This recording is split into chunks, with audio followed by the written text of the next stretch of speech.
Election commission of Pakistan को Punjab ज़िमनी election में तमाम 20 हलकों के नताइज मौसूल।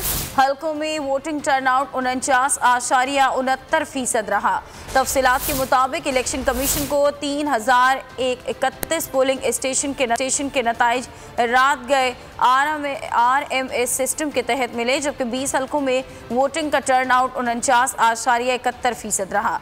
टर्नआउट के मुताबिक तहरीक इंसाफ ने 46.8% वोट लिए और पहले नंबर पर रही। मुस्लिम लीग नून को 39.5% वोट मिले और वो दूसरे नंबर पर रही। ज़िमनी इलेक्शन में आज़ाद उम्मीदवारों ने भी 7.7% वोट हासिल किए, जबकि सबसे कम वोट लेने वाली जमात तहरीके लब्बैक पाकिस्तान रही, जिसने सिर्फ 5% वोट हासिल किए। इन 20 हलकों में टोटल वोटर्स की तादाद 45,79,898 थी। सब्सक्राइब करें और बेल दबाएं ताकि कोई खबर रह न जाए।